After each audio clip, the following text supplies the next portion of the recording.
נתחיל עם פרשת VaErá בעזרת השם. Today we're going to speak on Parashat VaErá, which is the second parasha of Sefer Shemot. And we see in this parasha that Hashem reveals himself differently in the first generations of Abraham, Yitzchak, VaYaakov, and the last generation of that he took them out of Egypt, Moshe Rabbeinu and the rest of the Am Yisrael that were there. So we see from that a very interesting, important principle, that even though Hashem is one, He reveals Himself in different ways. And from here we can understand how come there's so many prophets that each one said different things. And it says in Chazal that there's no two prophets that have the same language in their prophecy. Meaning, even though Hashem is one, when He reveals Himself to the prophets, that Abraham, Yitzchak, Yaakov, Moshe Rabbeinu, they were all prophets. So when Hashem reveals Himself to them, it comes in different revelations, it comes in different ways. And obviously each revelation have a different understanding, different meaning. And Hashem wants to pass on a message through the prophet to Am Yisrael. And each revelation, it brings to us an understanding. So, for example, in our Parasha, Hashem tells Moshe Rabbeinu that he did not reveal Himself to Abraham, Yitzchak, VaYaakov in the name of Hashem, Yud-Kei Vav-Kei, Vaya. And even though this name is brought down in the beginning of Bereshis, right? But yet He didn't tell them this name. It was there, but He didn't reveal Himself in this name, even though it's written down. But when He spoke with them, He told them, Ani Kel Shekai, Aleph Lamed Kel Shekai, Shin Dalet Yud. So Chazal tells us a very interesting point, that this name is representing something that is promising. So there was a promise that was given to Abraham, Yitzchak, Yaakov. And I want to explain a little bit why this name is related to promise. So to explain that, so we look on this name of Kel Shekai and we see that it's two names that are connected. One is Kel, the second one is Shekai. So what's between them? So it's brought down in different places that the name Kel is related to Chesed, giving, and Shekai is the opposite. It says why Hashem is called Shekai. She'amar le'olamo dai, that He told His world to stop spreading. That when Hashem created the world, it was spreading more and more until Hashem told the world, stop, that's it, I don't want more spreading, I don't want you to grow more, that's the size I want you. So we see that Hashem used this name of Shekai for limiting the world to grow more. So we see here two contradictions. One is the name of Kel, which is Chesed, giving, the nourishment, flows. And the second one, Shekai, that is the name of limiting, stopping. So, and that's the name that Hashem uses for the promising for Avraham, Yitzchak, and Yaakov. So we have to understand why is that, why Hashem uses such a name that have those two contradictory qualities. So one way to explain this is that when I'm giving you something and I'm not limiting what I'm giving you, so you cannot have pleasure from that. If I'm pouring you a cup and I keep on pouring, so it will spill over, it will mess the whole thing. You don't like that. All your clothes will be dirty and so on. If I'm giving you food and I'm pouring, I'm giving you, feeding you with a spoon, and I'm pushing too much food, so it's not what you want. Everything should come in a right amount, in the right balance. Otherwise, it's not a blessing; it's a curse. So that's why when Hashem comes to Avraham, Yitzchak, and Yaakov and gives them the blessings, promising of the land and the seed and so on, so it was in a way of the right amount, the right balance, that they and their children will be able to enjoy and benefit from these blessings and promises. And from this we can learn important lesson for us about the relations that Hashem have with us. That many people, they want different things. If it's money, if it's health, if it's spiritual revelation, if it's whatever it is, right? But it's all desires that people have, and they ask themselves, why Hashem doesn't give it to me? I'm such a nice guy, I'm doing all those nice things, so why I don't have it? And obviously the world is not so simple. There's a lot of calculations how Hashem is running the world, and we cannot really understand this. But there is a principle that we have to remember and to tell ourselves over and over again, that there is a balance that for us we don't know. We don't see what is the right measurements for different things. And Hashem knows. Hashem, and when Hashem is giving or not giving someone something, it's not without a reason. It's all in the right balance, even though we don't see that, right? And so everybody knows it in their head, but it's very hard to bring it to the heart, because there's usually there's a gap between the mind and the heart. So that's why we say in Kriyat Shema, "Vashivota ele levavecha." You have to bring it back to your heart. It won't be only in the head. I know that Hashem is good. I know that everything He does is good. Okay, I know that, but I feel bad because I want this thing, and I don't have it, right?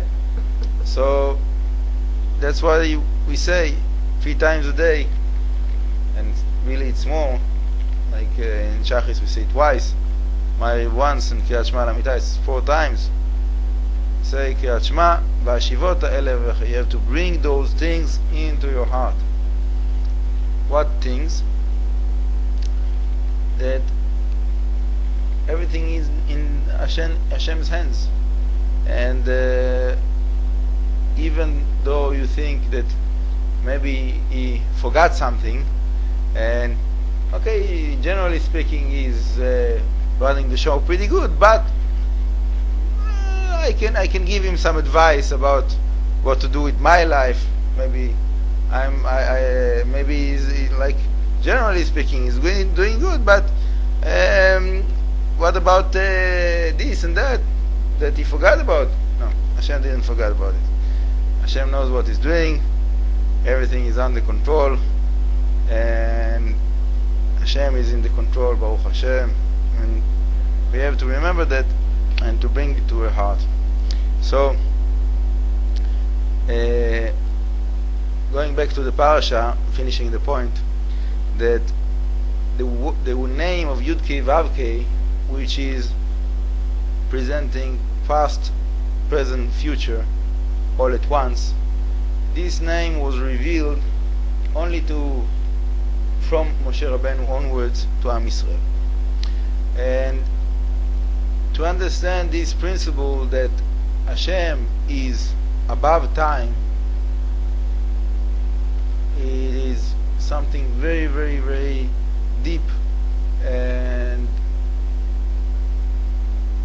something you can think about for the rest of your life, basically. What is the time, and how is it that Hashem is above time? So I can tell you a few things about it. One of them is that the Vilna Gaon, Gra, he says, when the Torah says Bereshit bara Elokim, what is Bereshit? Genesis means beginning. Beginning of what? Beginning of time. Before that, before Bereshit, before the Genesis. So what there was? There was Hashem. Hashem created everything, including the time. All the creation is in time, right? VaErá, VaYiboker, Yom Rishon. First day, second day, so on, right? Until today, Motzei Shabbos of VaErá, Tafshin Ayin Vav. So you see that everything that Hashem created is in time, but to be able to create the time must be that he is above time, obviously. So I'll let you this point to think over, and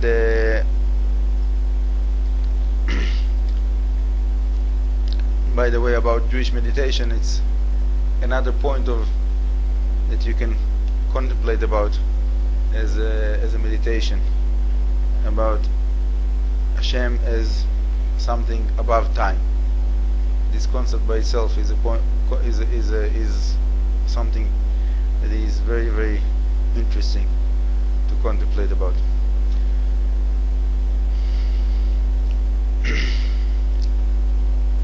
And I want to read you a line that is exactly about this point from the commentary of Kli Akar on the Torah. And he says, וזה כי אמר הקדוש ברוך הוא למשה אני השם היה הווה ויהיה. I am Hashem, past, present, future, כי כל בשר ודם אינו בטוח לקיים הבטחתו, כי רוח עבירה בו ואיננו לקיים הבטחתו, על כן צריך לקיימה לאלתר. So he is explaining it in a way of why Hashem is presenting himself to Moshe Rabbeinu as past, present, future, above time, because anything that have the time limitation, his promise is very limited, right? If you have a promise from someone, a rich guy, that he's gonna support you for the rest of your life, sounds good, very nice, but what about his life? If he will pass away, so you don't know if his children will keep on supporting you. So even if you believe him, but you don't know how long would it be. right? Anyone can die anytime. So you cannot count on any promise of something that have time limitation, and you don't know what is the limitation, right? So when Hashem is speaking to Moshe Rabbeinu and he's telling him, I'm God that revealed himself to your ancestors, Abraham, Yitzchak, Yaakov, and I'm revealing myself to you to take out my children from Egypt and to bring them to the promised land. So he's emphasizing the point of past, present, future to tell him that the promise that he gave to Abraham, Yitzchak, Yaakov, and the promise he gives him, it's not something that have the limitations like the promising of someone that is limited, like I explained before. So that's also something very, very important, that we have to remember that all those things that the Torah gives us, all the prophets, that or what they said about the future to come and so on, it is not like someone flesh and blood that is telling his friend, listen, I'm going to give you this, I'm going to give you that, I'll take care of you, I'll help you, this and that. No. When Hashem says something, so this is something that is established and it's there forever. And even more than that, I'll tell you that the Rambam, in his commentary, he explains how do we define a truth prophet. That a truth prophet, whatever he says for good must happen. If he says something bad, it's going to be war, this, that. So that the bad things we can change by tshuva, by whatever, different things, tzedakah, right? But the good things that Hashem promises through the prophets, it's things that is there forever. Doesn't matter what will happen, even if the people will do bad, Hashem will bring the good. Okay? Maybe they won't be able to enjoy it because they don't have the privilege, but Hashem will bring those goods. And I'll finish with that story. One of the times there was hunger, big hunger in Yerushalayim, time of Chizkiyahu Melech, that is also buried here, Kever David. There was a big hunger and people were starving to death. They didn't have anything to eat. And came Yeshayahu, the prophet, and he told them, tomorrow there will be so much food that you won't know what to do with it. It will be, the whole city will be full of food, and people laughed, right? There was one guy there, one of the advisors of the king, and he said, how can it be, even if Hashem will bring us rain, so it will take like few months to grow the wheat? What do you mean that tomorrow it will be, the city will be full of food? So Yeshayahu told him, you'll see in your eyes, but you won't be able to bring it to your mouth. You will not have the privilege to enjoy it because you didn't believe what I said. Hashem will show it to you and you won't be able to enjoy it. And sure enough, Hashem made a miracle. In the night there was like a camp of the enemies that were camping around Yerushalayim, and Hashem brought angels that scared them away, and they ran away, and they left all the camp, all the food that they brought with them, they left it in the camp. And then, like, there was a whole story of a few guys that they decided, instead of starving to death in the city, we'll go to the camp of the enemies. Maybe they'll feed us, and maybe they'll kill us. But at least we won't die from hunger." So they went and they saw the camp was empty, and they went and they told it to Chizkiyahu Melech and all the ministers over there. And sure enough, everybody went to the camp and took food, and like the prophet said, the next day was full of food in Yerushalayim. And this guy, this advisor, that he didn't believe, so when all the people ran to the camp, so they walked over him, like he was killed by people that what? Yeah, people walked on over him to death. So he saw the salvation, he saw the food that came, but he could not enjoy it. So that was my point, that we have to strengthen ourselves in faith in all what the prophets told us about future to come, and to know that the promises that Hashem gave Am Yisrael is there waiting for us, and it's there for until it will be fulfilled. It will be there. There's nothing that can happen that will stop the blessings of Hashem. Good. So that was the first part of the shiur about the last parasha of VaErá. Now, what do you think? That was last week. Now I'm doing this week. Parashat Bo.